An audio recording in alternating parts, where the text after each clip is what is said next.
Good day mga ka-sports natin dyan.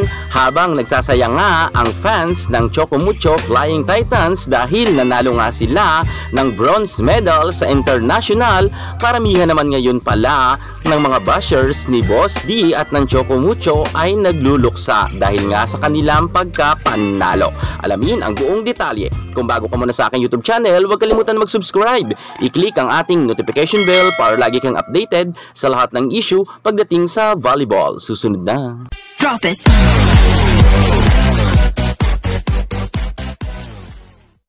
...2019 pa tayo nakapag-podium finish sa international.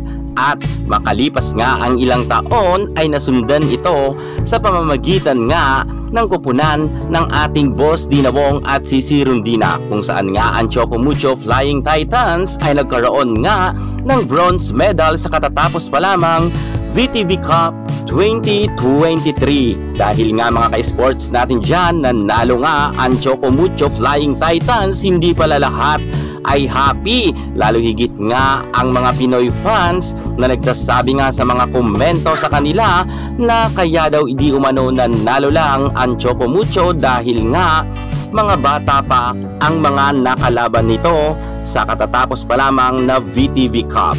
Pero daw di umano kung malalakas na team ang lumahok, malamang sa malamang daw ay mangungulelat ang Choco Mucho.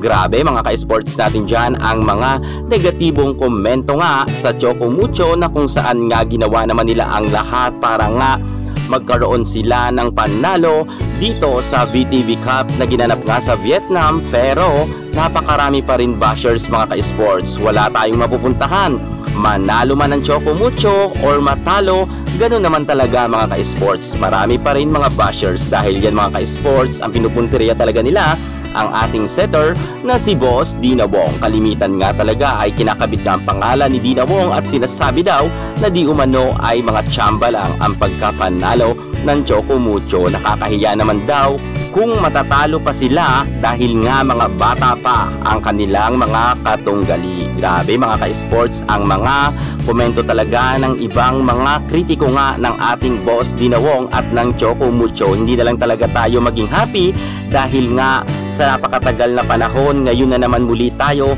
nanalo ng medal sa international game. Mga ka-sports natin dyan, sana ay wag natin ugaliin na ganito, nahihilahin natin pababa ang ating mga players. Iimbis na tayo ay sumuporta sa kanila, ay gusto pa natin na matalo ang Team Philippines. Kung sa bagay mga ka-sports natin dyan, wala naman magagawa ang mga kritiko nga ng Choco Mucho at ng ating Boss Dinawong, sapagkat nga ang panalo naman nila ay hindi na yan kailanman mawawala pa dahil naitala na nga yan sa kasaysayan, na kung saan mga ka-sports muli na naman tayong nakapag-podium finish dito nga sa international game natin pagdating sa larangan ng volleyball. Samantalang masayang-masaya naman ngayon ang buong team ng Choco Mucho Flying Titans dahil nanalo nga sila ng 5,000 USD. At kung susumahin sa peso mga ka-sports natin dyan, ay tumataging-ting na 265,000 po ang kanilang napanaluan. Malaki-laki yan mga ka-sports natin dyan. 265,000 na prize na kanilang nakuha.